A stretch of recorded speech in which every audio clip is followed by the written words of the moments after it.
Bonjour à tous, hein. Bonjour. Voilà, je me présente, je suis Frédéric Grelier de la société ERM.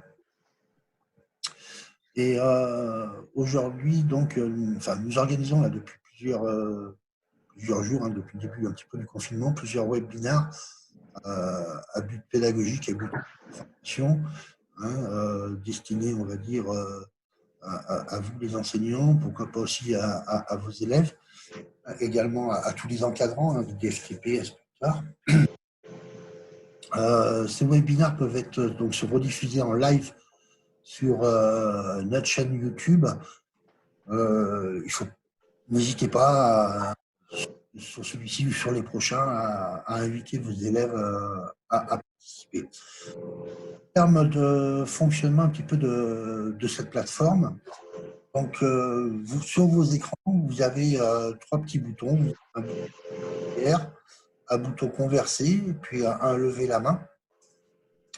Donc, le petit bouton QR, ça permet de poser des questions et d'obtenir la réponse. Alors, ce que je vous propose, c'est qu'au fil de la présentation, lorsque vous avez des questions sur un sujet particulier, que vous aimeriez en savoir un peu plus, ou que vous n'avez pas compris, ou choses comme ça, n'hésitez pas à poser la question. Sur Converser également, vous pouvez, donc, avec Converser, pareil, à poser quelques petites questions. Je vous propose vraiment d'y répondre un petit peu à la fin. À la fin. Si vous avez un petit bouton lever la main, alors si nous ne sommes pas trop de participants, on pourrait essayer de faire tourner un petit peu la parole, hein, sur la plateforme et de pouvoir échanger à l'oral en fin de webinaire. Donc, je suis accompagné de Lionel Pénisson et de Hugo Joanneau. Donc, c'est votre relais sur toute la région Grand Ouest de la France, de Académie Caen, Rouen jusqu'à le sud, les pieds des Pyrénées, avec l'Académie de Bordeaux, donc toute une région Grand Ouest.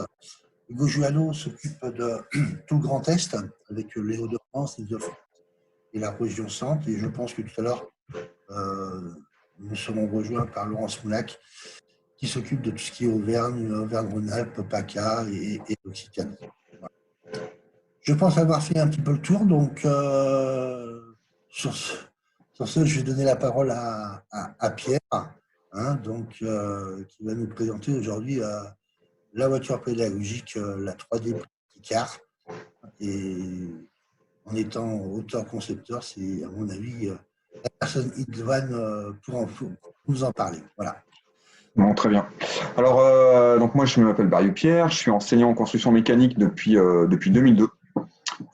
J'enseigne dans le domaine automobile depuis 8 ans. Et l'idée, c'était que les élèves, ils utilisent, hein, pour parler un petit peu de comment on va dérouler notre plan de présentation, on va avoir un petit peu ça va se dérouler de cette manière-là. Donc, on a l'ADN du produit. Donc, pourquoi est-ce que ce que j'ai cherché à créer ce support-là, c'est pour pouvoir que les élèves puissent toucher vraiment en salle de construction des choses liées réellement à l'automobile, pas forcément des outils ou différents supports qui sont liés de manière partielle à l'automobile. Moi, je voulais qu'ils puissent toucher vraiment les solutions techniques liées à un train avant. Donc, enseignant déjà à la base en maintenance industrielle, je fais déjà beaucoup démonter des choses dans ma salle, mais là, je ne pouvais pas faire démonter une voiture, hein, c'est pas possible. Donc, l'idée, ça a été tout divisé par 4. Donc, elle est à l'échelle 1 quart. Ce train avant, il est à l'échelle 1 quart. Et au final, on va retrouver beaucoup de choses dans ce train avant. Hein, donc, voilà, l'idée, c'était que les élèves puissent toucher les choses. C'est pour ça que j'ai créé ça. C'est pour qu'ils puissent réellement avoir des choses liées à l'automobile dans les mains en salle de construction. Donc, la première chose vers laquelle je vais vous emmener, c'est vers le SolidWorks. Si on regarde bien, on va voir qu'au final, on va retrouver tous les éléments d'un train avant. C'est-à-dire qu'on a bien, alors c'est un moteur électrique, ce n'était pas un moteur thermique, hein, on a un moteur électrique qui vient engrainer sur un petit limiteur de couple qui fera office d'embrayage. Derrière, on a une réduction, hein, qui est importante, hein, et donc c'est tout ce qu'on pourrait appeler la boîte de vitesse.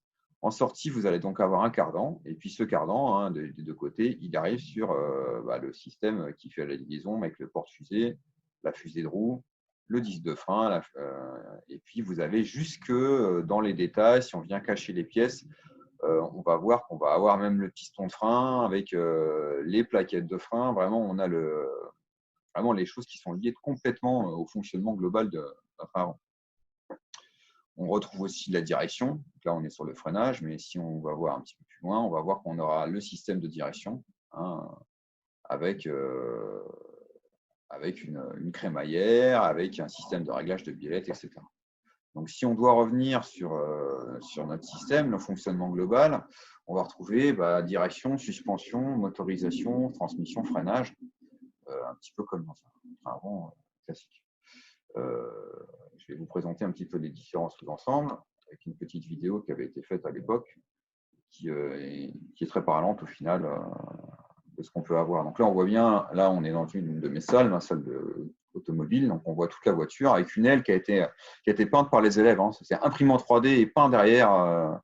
Ça a été fait, donc là, on voit qu'il est sur rouleau. Donc lorsque la voiture tourne, elle ne bouge pas, elle est montée comme si elle faisait un vent d'essai.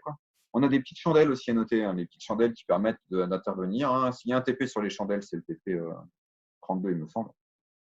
Les directions, le sous-ensemble du freinage, les suspensions, et on a un test de charge avec. Donc voilà, si on regarde bien là, on voit bien les petits disques de frein, les petites plaquettes avec un petit matériau d'adhérence qui a été collé dessus pour avoir vraiment le bon coefficient de frottement pour pouvoir bien adhérer au disque de frein. On voit que on a bien l'étrier, contre-étrier, on a le piston à l'intérieur avec un insert seringue pour avoir l'étanchéité haute pression. Donc, on est quand même sur quelque chose qui a été divisé par 4. Tout a été divisé par 4. L'idée, c'est ça.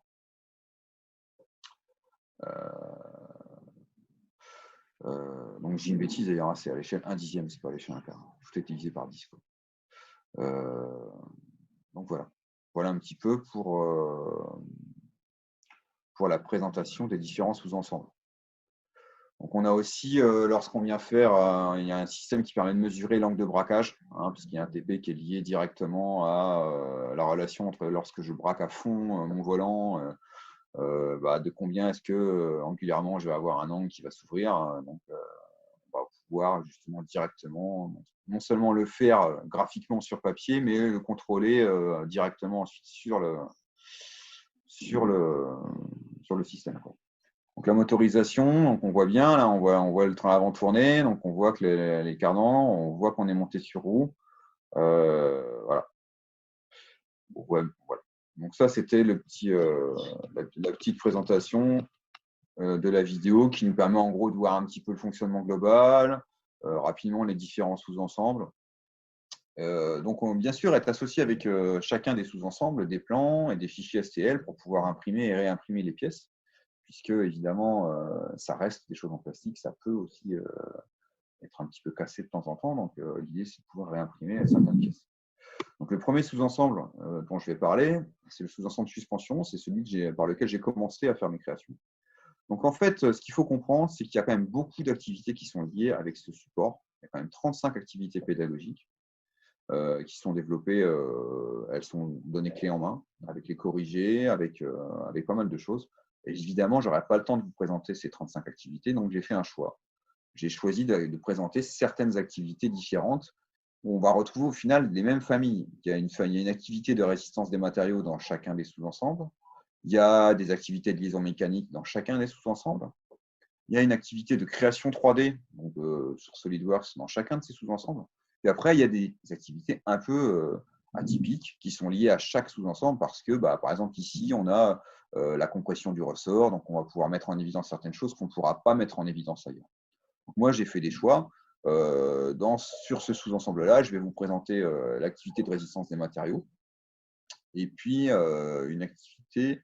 Alors, après, on va voir. On va déjà regarder celle-là. Donc, si on va sur du PDF, comment est-ce que c'est présenté? Je vais en PDF et l'activité de résistance des matériaux, elle est là. Donc, voilà. Voici comment ça se présente. L'élève met son nom, son prénom. Donc là, on voit que j'ai ouvert à 13h le document. On aura la date d'enregistrement. On voit ici qu'on a des compétences qui vont être mises en évidence à un moment donné. Sachez que cette activité s'auto-corrige. Donc, au final, il y a toute une explication de ce que l'élève doit faire, quels sont les objectifs pédagogiques, le matériel nécessaire, évidemment, pour faire l'activité. Et ensuite, voici par exemple, on voit qu'il là, l'idée c'est d'identifier les différentes sollicitations. J'ai déjà rempli un peu tout à l'heure, histoire que ce ne soit pas complètement vierge. Donc là, par exemple, ça suffit de la compression, j'ai mis des flèches. Ici, par exemple, c'est de la torsion. Je pourrais tout à fait insérer un commentaire et venir mettre une flèche ici qui détermine le fait que j'ai de la torsion. Ah. Joël, il n'a pas coupé son micro. Je te rappelle d'un Et ici, on a par exemple de l'attraction, donc je viens tirer dessus. Hein, donc voici un petit peu ce qu'on peut avoir. Ici, on aura aussi de l'attraction. Donc hop, on peut mettre ces flèches qui correspondent à ce qui a été dessiné. Je reprends la main pour revenir sur mon élément général. Donc en fait, il y a pas mal de menus déroulants. Ça fait appel à des choses extérieures. Vous voyez, là par exemple, si je clique dessus, j'ai les formules qui apparaissent. J'ai des vidéos qui peuvent être directement pour montrer un petit peu comment ils prennent les mesures, hein, que ce soit les diamètres ou les profondeurs. Et il y a une aide ici sur le côté, une aide à la mesure qui vient ouvrir un système, un flash qui nous permet de lire clairement sur un pied à coulisses, de lire les codes, quoi. Donc, les élèves sont en capacité de prendre les mesures des diamètres et de faire le calcul de surface. Une fois qu'ils sont ça, il y a des tableaux extérieurs qui vont leur permettre d'aller chercher des informations en fonction de la matière et de la sollicitation. Et puis, ils vont faire leurs calculs. Ils ont un coefficient. C'est de la RDM de base. Hein. Là, par exemple, on lui demande de colorier la zone la plus sollicitée. Clairement, sur la vidéo, on voit que c'est celle-là. Donc, il va prendre son crayon, il va venir un petit peu colorier cette zone-là pour montrer que c'est ici que ça se passe. Il reprend la main ensuite. Donc, en gros, bon, je ne vais pas vous dérouler la totalité du TP, mais c'est ça l'esprit. Cette activité se répercute sur 3 parties de ce sous-ensemble qui sont la tige piston, le porte-fusée, et puis en dernier, je crois que c'est la rotule de direction. Voilà, tout à fait. Donc, en fait, on va retrouver le même type de cheminement. Une fois qu'on a fait ces 3 cheminements qui sont un peu répétitifs, mais qui sont indispensables pour que ça rentre dans la tête de l'élève, on va avoir quelque chose d'un petit peu plus intéressant. On a une simulation. Donc, en fait, ce qui est intéressant de comprendre, c'est que ici, quand on vous dit ouvrir le fichier, vous cliquez dessus là, et il y a un fichier pièce jointe qui s'ouvre. Tous les TP, j'insiste bien, tous les TP ne sont qu'un seul fichier. Et dans ce fichier PDF, vous retrouvez du Word, du Excel, du fichier vidéo, du fichier SolidWorks. Sur le côté, là, vous avez on voit SLDPRD. C'est un fichier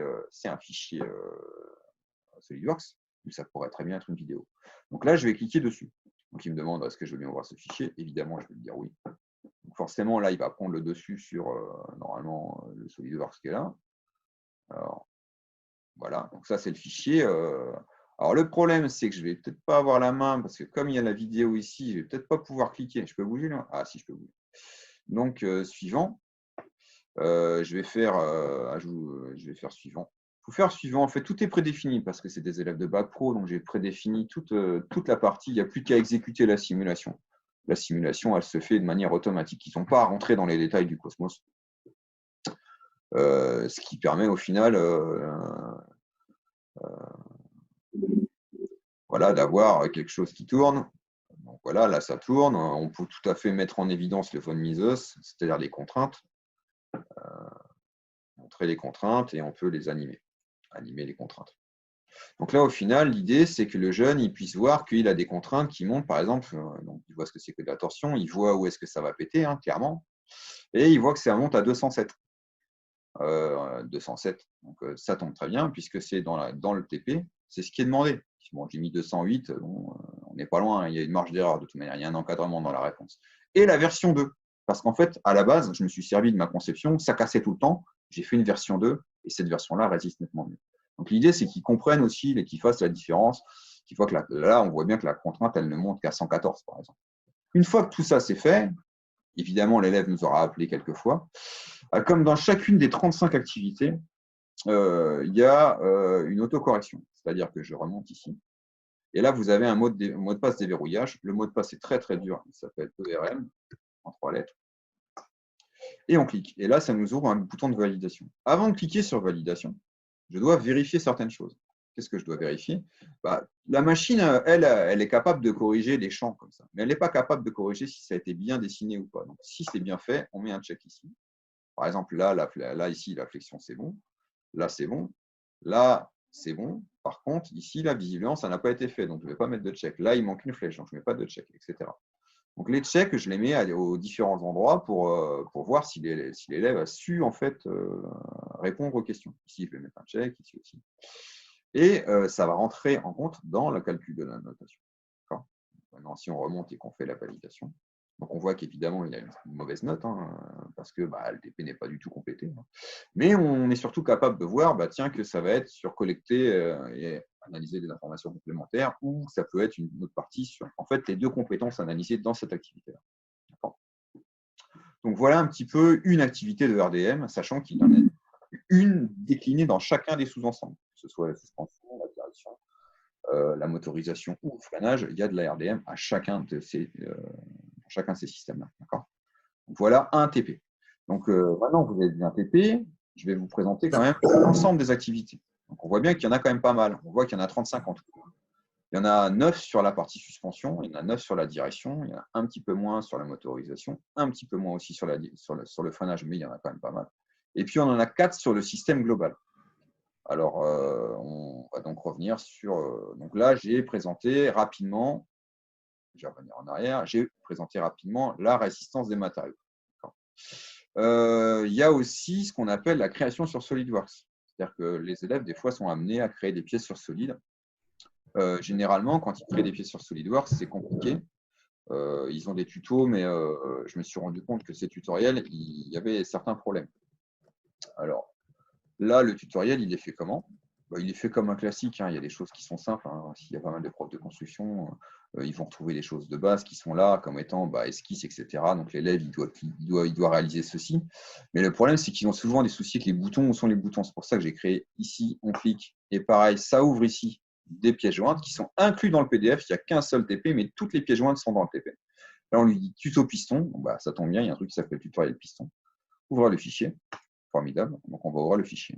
Et dans ce fichier, c'est une copie d'écran, tout simplement, pour qu'il puisse aller chercher les icônes au bon endroit, pour qu'il puisse être plus autonome. Voilà, donc voilà, c'est parti, là, par exemple, ça va faire la… Bon, j'accélère, évidemment, mais on a l'ensemble. En fait, le jeune va, on va dire, naviguer entre la vidéo et puis son activité sur papier, sur PDF, pour pouvoir créer les activités. Ce TP-là, j'ai mis 2 heures. On va être très clair, mes élèves ne le font pas en 2 heures. Ils le font un peu plus quand même. C'est plutôt 2h30, voire 3 heures pour qu'ils le fassent, surtout la première fois. Parce que les TP de SolidWorks, de création de pièces, il y en a sur chacun des sous-ensembles aussi. Et ils font un petit assemblage à la fin. Donc voilà un petit peu l'esprit de cette activité de création 3D. Donc, on a vu la création 3D qu'on retrouve à différents niveaux. On a vu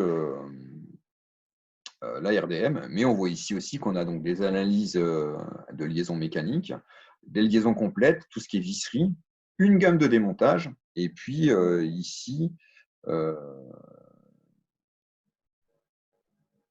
alors non, là c'est des TP plutôt de vocabulaire technique et de cotation et de dimensionnement, et c'est ici les TP qui sont les TP d'analyse de liaison mécanique. Donc en gros, voilà ce qu'on a sur ce sous-ensemble-là.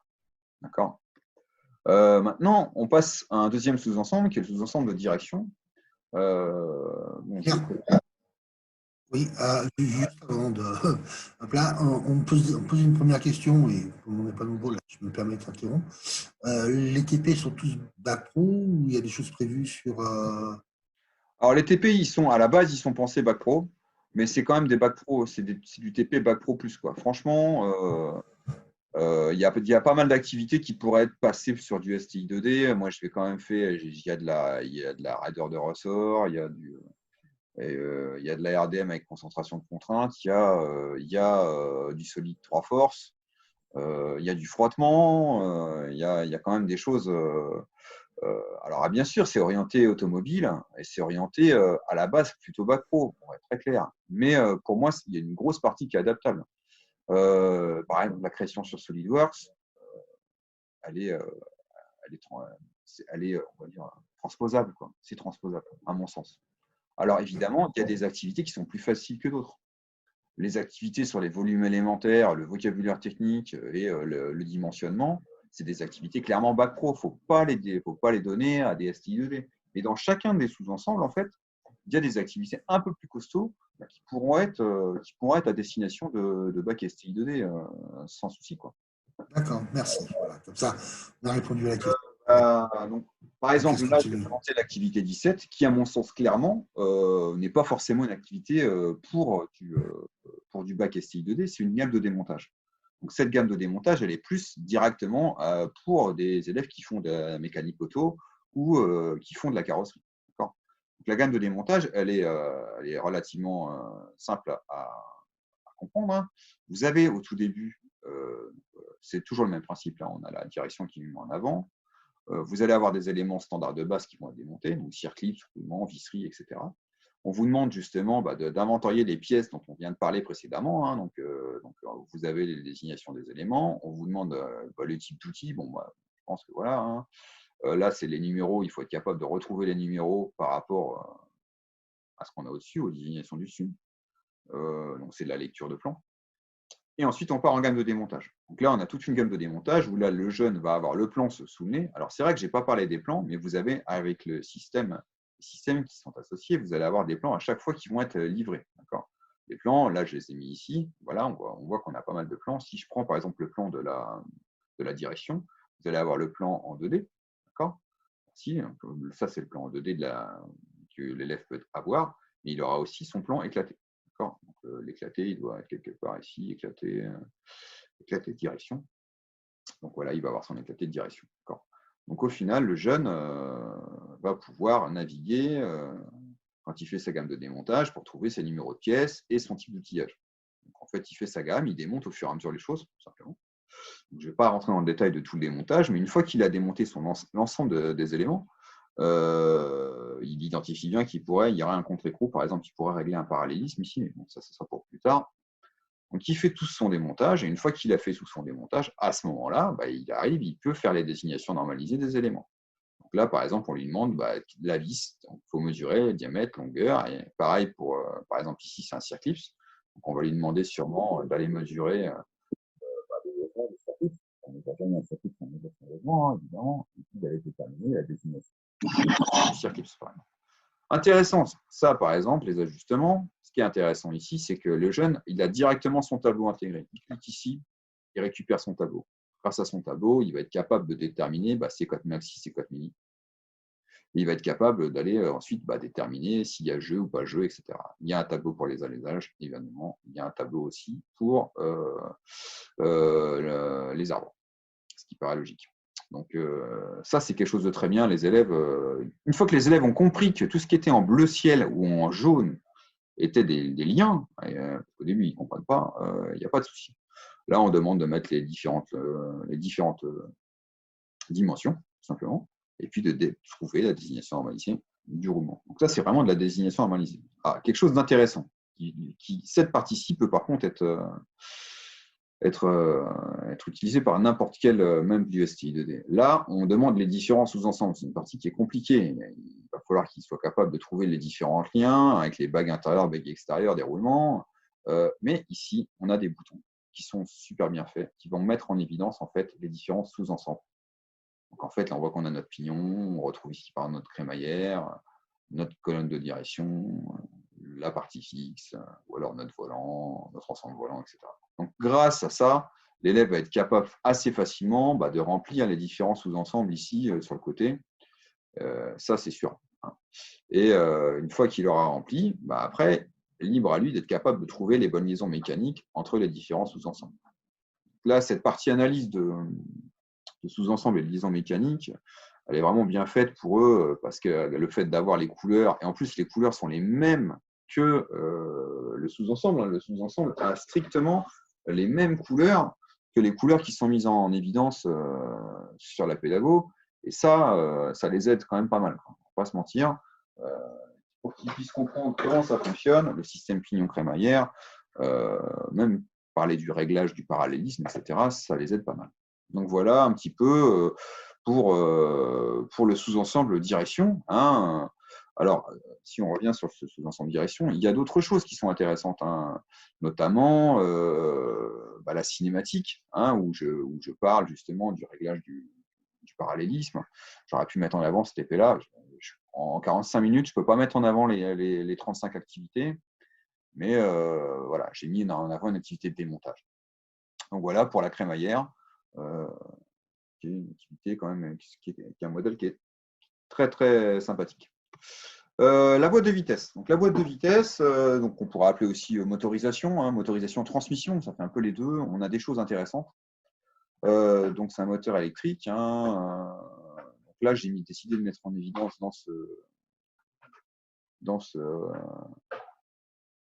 cette activité, en fait, la transmission et surtout le rapport de réduction et pas mal de choses. On va aller regarder ça tout de suite. Donc ici, si on regarde bien, TP, c'est celui-ci. Donc on voit bien qu'est-ce que je mets en évidence. Alors là, on va retrouver exactement le même principe que tout à l'heure, c'est-à-dire que là, les différents sous-ensembles qui mettent en avant hein, les différentes, la partie intermédiaire, l'arbre de sortie, l'arbre avec le limiteur de couple. Hein. Et puis, donc, je vous demande ensuite de savoir si ça fonctionne en marche avant, en marche arrière. Donc, c'est une analyse. Le jeune, à ce moment-là, il reprend son crayon. Il est capable, si ça tourne dans ce sens-là, tiens, forcément, celui-ci va tourner dans ce sens. Alors, j'ai pas pris le bon truc. C'est pas ce crayon-là, il faut que je prenne celui-là. Ça va tourner dans ce sens-là, forcément. Donc, ça, oui, etc. Donc, il va me faire l'essence, hein, tout simplement. Il fait l'essence. Il me complète la formule, hein, D égale M fois Z, donc le module, le nombre de dents, etc. Par exemple, ici, c'est le module. Il est capable, toujours à la même chose, hein, grâce à la nomenclature qui est présente en pièce jointe, hein, qui vient ouvrir, où il va retrouver les nombres de dents qui sont associés, il va retrouver pas mal de choses, il va être capable de remplir le D égale MZ. Donc voilà, là, ça. Ensuite, roumenant sur roumené, donc il fait son calcul, son rapport de réduction, il obtient son résultat, hein, tout simplement. Hein. Donc, il choisit ses nombres de Z, lesquels sur lesquels, il a tout son schéma qui est ici pour l'aider. Et une fois qu'il a son rapport de réduction, grâce à la motorisation, donc c'est bien ce moteur-là qu'on a, on voit qu'à vitesse de rotation, on est de 5800 tours minute. Mais bon, en charge, c'est quand même un peu moins, donc surtout, bien sûr, c'est là en charge qu'il faut prendre, hein, évidemment. On multiplie par le rapport, on a la vitesse de sortie théorique. Et donc, à ce moment-là, il mesure le diamètre du pneumatique, qui fait 150 mm.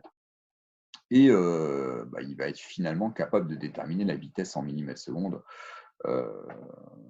et la distance parcourue pendant un certain nombre de temps. Donc, au final, il détermine théoriquement la vitesse.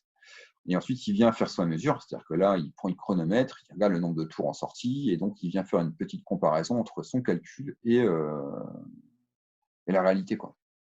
Ça marche très bien, ça.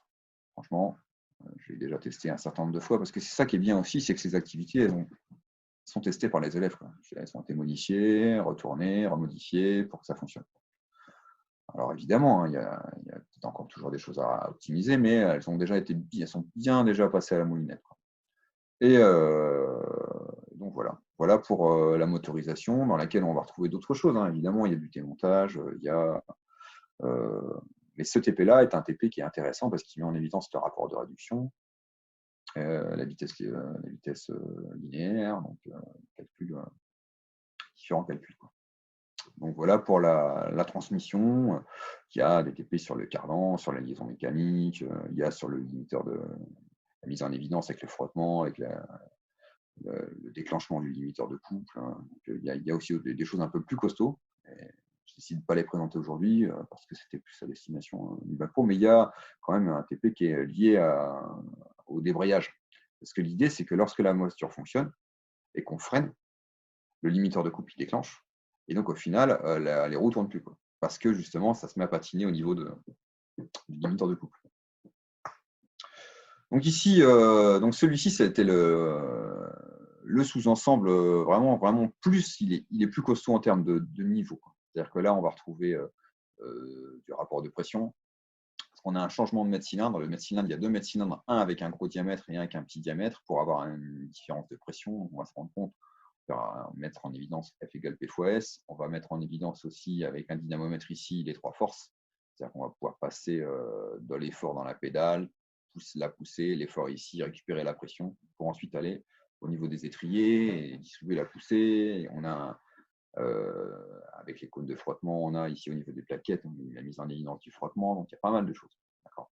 Moi, j'ai décidé de mettre en évidence un PP lié à la statique graphique pour pouvoir justement déterminer les efforts dans l'ensemble du système. Si on retourne sur le PDF, ça doit être le TP28, il me semble. Voilà, tout à fait, on est sur le freinage. Donc pareil, toujours un petit éclaté. Donc on va passer l'éclaté, il faut mettre les numéros. C'est la lecture de plan. Vous avez les différents isolements qui sont mis en évidence ici. Par exemple, le premier isolement, le deuxième isolement qui sera la violette, évidemment, qui risque de pousser sur le troisième isolement, puis sur le quatrième isolement qui est la tige de poussée, et le dernier isolement qui sera le piston. Donc ensuite, on fait une petite avancée, donc pareil, avec des tutos vidéo intégrés. Donc en fait, je me suis tout simplement filmé pour pouvoir bien leur montrer la méthode, pour pouvoir faire le tracé, que ce soit les trois directions qui se couvrent en un même point, ou que ce soit le tracé du dynamique des forces. Et ensuite, le jeune a lui de positionner ses flèches, de me dire il y a une flèche comme ça, il y en a une comme ça, ou d'ailleurs, il fait ça comme ça. Et puis, il me donne les valeurs, tout simplement, les valeurs qu'il a trouvées directement sur le numérique. Donc, ça va être ça. En fait, il va cheminer dans tout son calcul. Il va arriver ici, il va devoir calculer l'effort de poussée en newton. Peut-être, il me semble que ça doit être ça. Je redonne l'effort ici parce que généralement, les élèves, ils sont perdus à un moment donné. C'est un TP quand même compliqué pour du bac pro, clairement. C'est un TP costaud. Là, pour l'USTI 2D, on est bien. On mesure son diamètre piston. Donc moi, je conseille de mesurer directement dans les logements. Ce sera encore mieux pour avoir un bon diamètre. Et grâce au diamètre, on mesure la surface et on détermine la pression poussée. Et on se rend compte que quand le piston est plus gros, ce n'est pas la même histoire, tout simplement. Donc il y a bien une relation entre F égale D fois S. Donc voilà ce TP qui est décliné sur le C13, sur le freinage. Il y a un TP qui est quand même assez intéressant quand même. Il y en a d'autres, évidemment, comme je vous ai dit, il y a plein d'activités. Il en reste une que j'ai décidé de mettre en évidence et c'est, je dirais, celle pourquoi j'ai mis en évidence, j'ai voulu faire ce support, c'est pour cette activité-là. C'est pour la 34, parce que quand je veux parler des axes, quand je leur demandais justement c'est quoi un angle de chasse, c'est quoi un angle de carrossage, c'est quoi un angle de pivot, ils ne comprenaient rien, ils ne voyaient rien, ils n'arrivaient pas à comprendre ce que c'était qu'un déport au sol, enfin, aucune vision dans l'espace. Et donc je m'étais dit, il faudrait qu'ils puissent le voir vraiment, il faudrait vraiment y arriver. Et donc à partir de là, j'ai créé ce TP que je passe à tous mes terminals, ça c'est clair, c'est le TP, sur les angles. Et ce qui est bien dans ce TP-là, c'est qu'au final, il y a les plans, moi je vais vous passer les détails des plans de roulement, etc. Ce qui m'intéresse, c'est surtout cette partie. Cette partie-ci, c'est une partie en fait où les élèves sont autonomes. Alors, certains me diront que je donne les réponses. C'est vrai, je donne les réponses. Mais ça leur permet de bien y arriver. Par exemple, ici, je lui demande de nommer sur son document, puisqu'il a un document papier là. Il a un document papier et il trace sur le papier. Mais il a une aide. C'est-à-dire qu'ici, s'il clique sur tutoriel, il va avoir une aide ici où c'est écrit. S'il clique sur tutoriel 2, il va avoir une aide ici pour tracer son axe de pivot. Tutoriel 3, il va avoir son déport au sol. D'accord, etc., etc. Donc, il a tous ces tutoriels pour son carrossage et ça leur permet quand même de tracer les choses et de commencer à comprendre comment ça fonctionne. Il a la même chose pour la chasse. Par exemple, une mise en évidence de la chasse distance. On lui demande à quoi ça sert la chasse distance. Il a la même chose pour le parallélisme. Il y a le réglage du parallélisme avec le traçage, jusqu'au traçage quand on est en pincement ou quand on est en ouverture. Est-ce qu'il faut rallonger ou raccourcir la biellette? Donc voilà, ce TP-là est super bien fait. Le top, c'est d'avoir la réalité augmentée pour pouvoir voir sur le système directement ces angles. Donc là, je n'ai pas de vidéo sur les angles au niveau de la réalité augmentée, mais j'ai des choses quand même. Donc, je vais vous montrer une petite vidéo sur laquelle a été travaillé, parce que avec Diota, donc un logiciel distribué par ERM. Donc, on va lire ça. Donc voilà.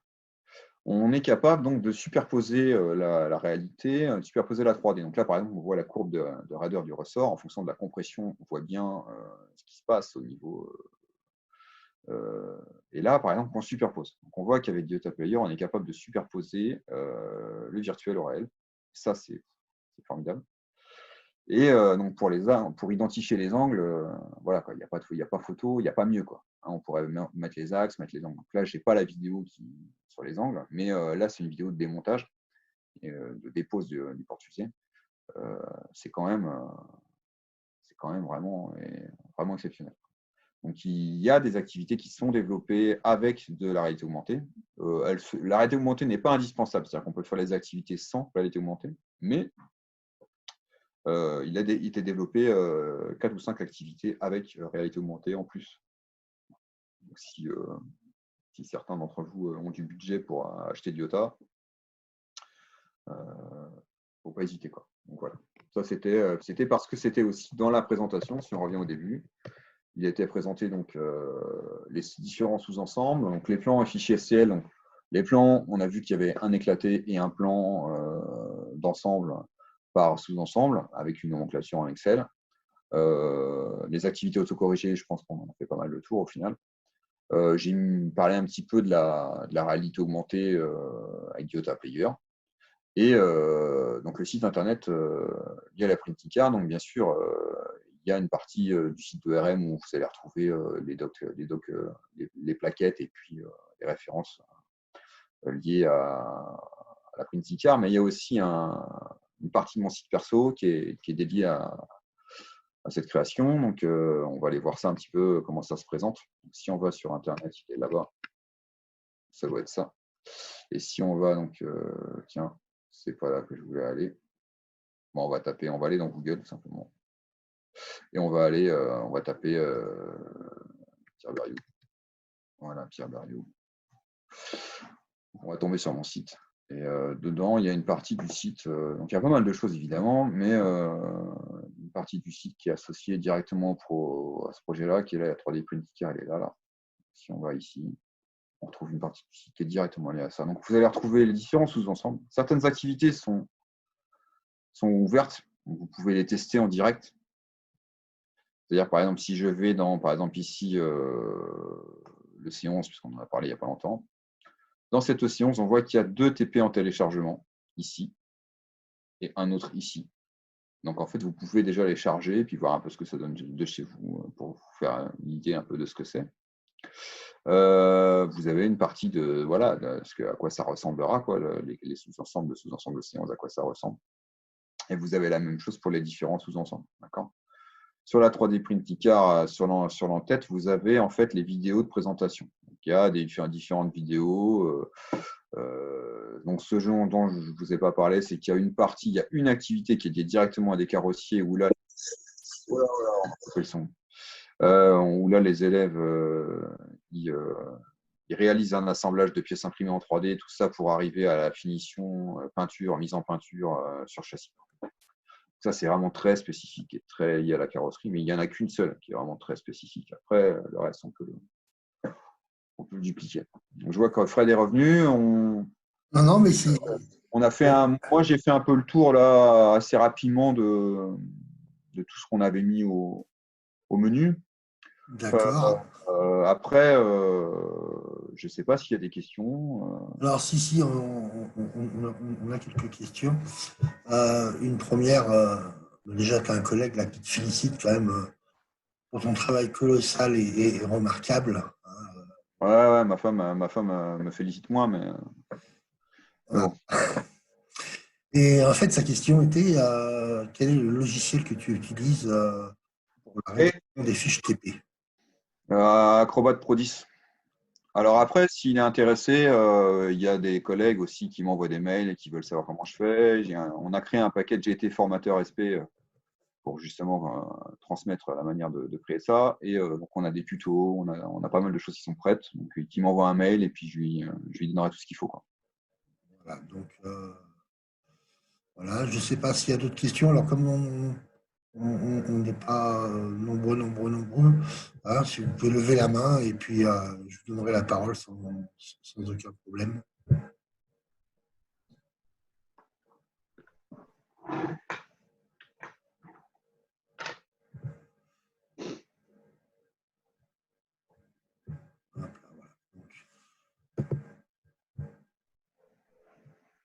Voilà, vous avez la parole. Bonjour, Bonjour. je me présente Jérémy Flamand, je suis du Havre. Et je pense que j'étais Bonjour. Ouais, il me semble ouais, que je crois que vous étiez le premier à en avoir acheté, il me semble. ouais, je fais partie des pionniers. Et moi, bah, ça me plaisait carrément parce que bah, j'ai des bacs pro mécanicien auto et puis carrossier. Donc, je me suis complètement reconnu là-dedans. Et bah, déjà, félicitations hein, évidemment pour tout ça, c'est magnifique. Et j'ai une question, je veux savoir quand est-ce que tu dormais, Pierre? Parce que c'est pas possible de faire autant de Non, boulot. non, mais après, ouais, je travaille tous les soirs, c'est vrai que je travaille tous les soirs. Ah, c'est une Ouais, qualité. jusqu'à 23 h tous les soirs. Ouais, Après, par contre, je prends des vacances. Mais sinon, je bosse tous les soirs, 23 h minuit, ouais, je m'arrête jamais. j'imagine. Mais après, on est déjà sur cette voiture, elle est super et bon, voilà, elle est finie. Hein. Voilà, elle est prête, quoi. Donc maintenant, Alors, j'utilise ça et je suis sur autre chose. Je suis sur les robots en ce moment. Mais, d'accord. mais, non, non, non, mais c'est vraiment très pratique. Franchement, après, ça ne remplace pas une vraie voiture. C'est pour ça que sur mon site, il y a aussi des TP sur les voitures réelles. Hein. Mais c'est un plus, hein, c'est un vrai plus pour que les élèves puissent toucher et puis puissent se rendre compte vraiment des différentes fonctions des éléments. Parce que j'ai oublié de dire, c'est que dans ce système, on retrouve beaucoup de choses, c'est-à-dire des buts à billes, déroulement, des douilles à billes, des circuits. Tous les éléments standards de base sont présents à l'intérieur de ce système-là. Ouais. Et c'était aussi pour mettre en évidence tout ça que j'ai voulu l'utiliser. Moi, j'ai simplement celui là qui apparaît actuellement à l'écran, Ouais. c'est-à-dire le train avant. Et ah non, c'est vraiment génial. Alors, évidemment, je me sers pas de toutes les activités qui sont dedans Ah parce que non, non, mais de manière, c'est ce que je disais, c'est qu'il y a certaines qui sont plus peut-être liées à du STI 2D, c'est vrai, qui sont un peu plus costauds, et puis il y en a d'autres qui sont clairement liées à du bac pro. Quoi. ouais, ouais. Puis la façon dont c'est présenté correspond moins à mes attentes, mais bon, ouais. Mais ouais, il y a une bonne moitié dont je me sers et qui sont vraiment chouettes. Et puis après, une fois qu'on a le modèle aussi, on peut créer ses propres activités. Tout à fait, tout à fait. Alors Non, après, je ne sais pas, d'ailleurs, c'est une question que moi j'ai une question, mais elle est plus pour Fred ou pour Aurélien. C'est est-ce que dans les livraisons, on livre les documents Word avec? Parce que peut-être que, non, je ouais, non, sais pas. non, moi, j'avais un petit, j'avais échangé avec Pierre. Parce qu'il y a effectivement, moi j'avais simplement reçu un colis avec, j'avais demandé à commander 4 et il y avait juste 4 trains avant là et c'est tout quoi. Il y avait pas un Ouais, document. c'était pas en place encore, c'est Non, clair. pas- Non, mais en tout cas, je pense qu'il faudra peut-être mettre les documents Word effectivement aussi, parce que certains profs veulent peut-être les mettre en papier, autant qui peut le plus, peut le moins. Donc, on pourrait rajouter les documents de base dans le package numérique. Quoi. ouais, ouais. Qu'est-ce que tu en penses, Fred? Oui, non, bien sûr, tout à fait. Hein, moi, je suis pour. Ça coûtera rien hein, au final. Non, Hein. non, tout à fait, tout à fait. Non, non, mais il faut simplement que je fasse remonter l'information.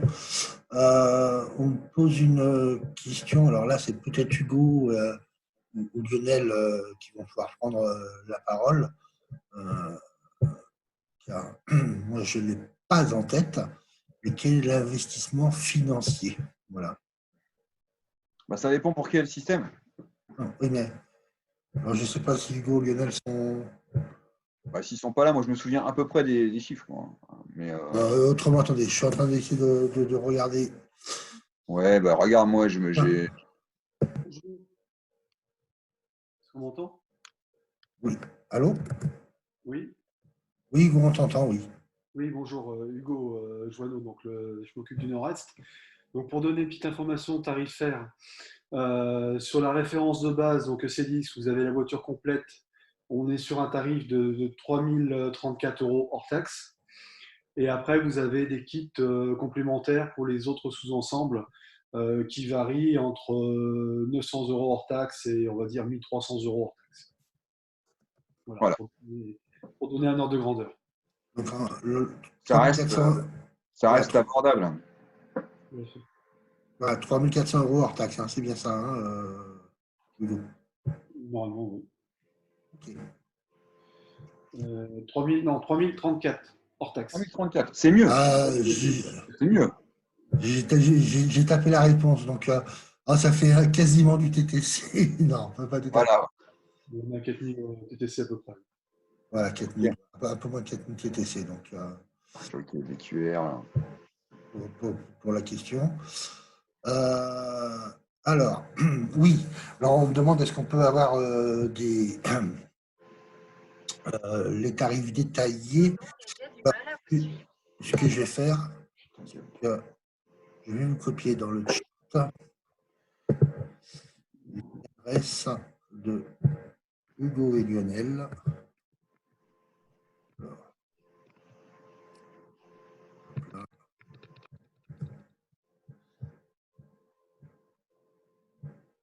Alors, je mets même celle de Laurence. Hein. Je vais présenter mes élèves. Voilà.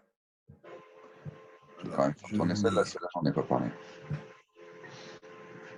voilà. En fait, dans le chat, donc avec le petit bouton converser, hein, vous avez le chat. Hein, donc, que ce soit Lionel hein, qui s'occupe alors des académies ou encore Rennes, Nantes, Poitiers, Limoges, Bordeaux, hein, donc de mémoire, et je pense que j'en ai pas oublié. Hein, donc, c'est Lionel Pénisson où j'ai mis son mail. Pour toutes les académies donc d'Alsace, Nancy, Champagne, Ardennes, Lille, Amiens, les 3 Îles-de-France et la région centre, c'est Hugo Juano. Donc j'ai mis son mail, c'est le dernier, hein, c'est juano@automatisme. Et pour tout le reste des autres, tout le reste, Lyon-Grenoble, Clermont-Nice, Clermont-Nice, Aix-Marseille, Montpellier et Toulouse, c'est Laurence Moulac. Donc n'hésitez pas, ils sont télétravail, moitié télétravail, voilà. Donc ils peuvent vous faire passer les listes tarifaires. Voilà. Vous nous montrer une vidéo en même temps, non? Ouais, je fais tourner en fait une des vidéos où là j'avais mis mes élèves aussi, ils sont tous majeurs. Hein, j'ai fait des lettres de droit, hein, je te rassure. D'accord. Voilà, ils étaient en train de bosser. J'ai dit bah tiens, si je faisais une petite vidéo de présentation de ce qu'on fait, ça pourrait être pas mal. Voilà. Donc, voilà. Alors ouais, j'ai oublié de dire sur le site internet, là il y a aussi des tutos de paramétrage du logiciel.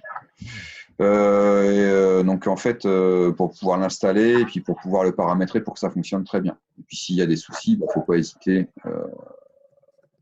à, m'envoyer un mail parce qu'au final, des fois, il manque une petite extension pour bien lire les flashs sur Internet parce qu'en fait, le flashcode c'est plus compliqué depuis quelques années pour le lire et il faut juste que je vous envoie un petit fichier qui permet que les flashcodes fonctionnent bien sur le lecteur PDF. J'ai déjà eu certains retours de personnes qui avaient acheté la Printicar à qui il manquait ça sur leur PC et qui n'arrivaient pas à lire les vidéos. Donc, je vais le mettre sur le site.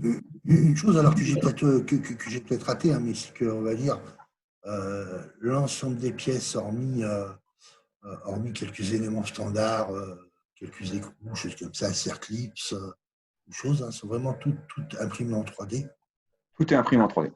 Tout est imprimé en 3D de A à Z. Les seules choses qui ne sont pas imprimées en 3D, ça va être le moteur, toute la visserie, les éléments roulants, les circlips.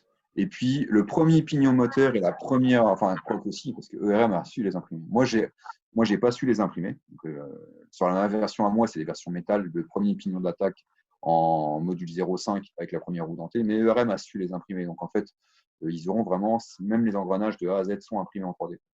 Voilà. Et vous disposez vraiment de tous les fichiers Voilà.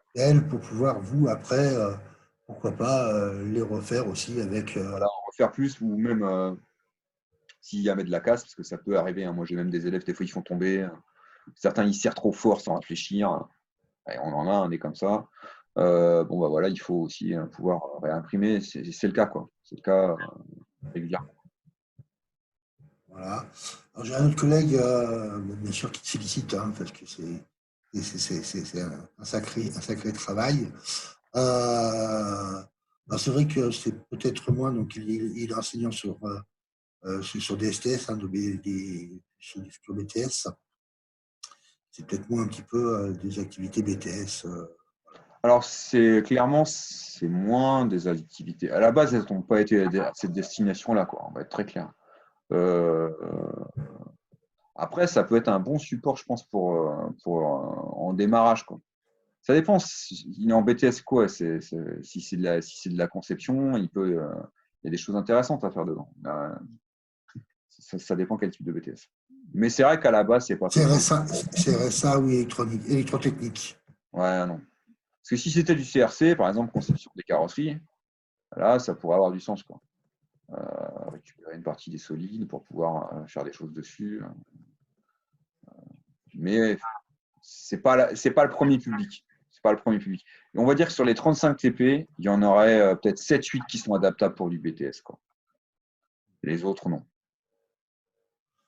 Donc il me dit ouais, c'est RSA, conception réalisation du système automatisé, c'est vrai que c'est Non, bah, CRSA, c'est clairement pas la destination du support. Ouais, support, quoi. Le support, il est à la rigueur pour des BTS CRC, qui sont ou des BTS MV, là. Mais après, en BTS, à la rigueur de l'EDPI, enfin, je ne sais pas d'ailleurs comment on dit, ça doit être CPI, oui, centre produit industriel. Là, ouais, ça peut avoir du sens. CPI, ouais. Sur du CPI, BTS ça CPI, pourrait avoir oui, du tout sens. à fait. Ou même pour du bac pro EDPI, ça pourrait avoir du sens. Mais Tout à fait. pour de la maintenance industrielle, du CRSA, non. Voilà. Ok. Je ne sais pas s'il y a d'autres questions de participants. N'hésitez pas, on est là pour vous répondre. N'hésitez pas à lever la main. Je crois que c'est le petit bouton entre les deux, entre QR et converser. Donc oui, là, oui, on nous confirme sur la question-réponse, effectivement, sur plutôt des CPI, oui. Ok. Voilà. Ben, écoutez, si vous n'avez pas d'autres questions, sachez que c'était quand même un plaisir de vous retrouver aujourd'hui. Alors, je me répète un petit peu, mais pendant cette période un peu difficile pour tout le monde, on a pris un gros rythme de croisière, puisqu'on essaie de faire voire aujourd'hui, c'était 2 webinaires par jour sur différentes thématiques. Les fichiers sont en 2012. Parce qu'il y en a qui demandent les fichiers SolidWorks. Ah oui, tout à fait, d'accord. Les fichiers sont en 2012, donc ouvrables par beaucoup de gens, puisque 2012, c'est quand même assez antérieur pour pouvoir utiliser les fichiers. C'est une très bonne précision, parce que c'est vrai que quand on prend les dernières versions, on a toujours envie d'aller vers les dernières versions, mais c'est pas forcément une bonne idée. Voilà, donc encore, voilà, félicitations pour ton énorme travail de la part de Hervé. Donc, merci pour le compliment aux collègues. Je disais donc la série, on va dire, un petit peu chose qui peut intéresser les mécaniciens. Demain, on organise un webinaire sur... attendez, je vais vous prendre exactement l'intitulé exact.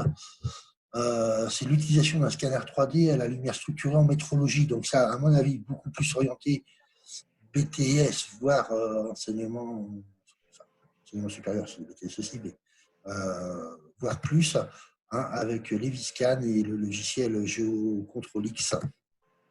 Le logiciel GeoControl X. Donc ça, c'est demain matin. De même, n'hésitez pas à envoyer un mail Lionel Pénisson, Laurence Munac, Hugo Juano pour avoir plus de précision. Et également, jeudi matin à 10h30, donc demain matin c'est à 10h30, jeudi matin également à 10h30, un autre webinaire sur la Metalix. Donc la Metalix, c'est une imprimante 3D métal, qui est un peu différente des autres imprimantes, puisqu'en fait, le métal est enrobé d'un film plastique,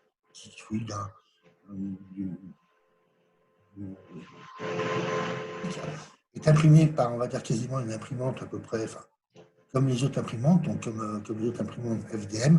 Puis derrière, il y a des opérations de lavage et ensuite où on vient le mettre dans un four, nous permettant après d'avoir des pièces métal. Et donc là, en l'occurrence, après avoir fait pas mal de choses de métal, le cuivre arrive sur ce type d'imprimante. Voilà. Donc ça, c'est jeudi matin à 10h. Si vous avez des collègues électrotech, mercredi 10h30 aussi, quelque chose sur tout ce qui est réseau, paramétrage réseau, et sur vendredi matin, tout ce qui sera sur logiciel de conception d'installation électrique dans le résidentiel et dans le tertiaire. Voilà. Merci pour votre présence, merci à tous. Et puis, on vous dit à très bientôt en espérant vous revoir sur nos webinars. Je vous remercie et merci Pierre pour ton excellente présentation. En tous les cas, hein, bravo. Ouais. Merci.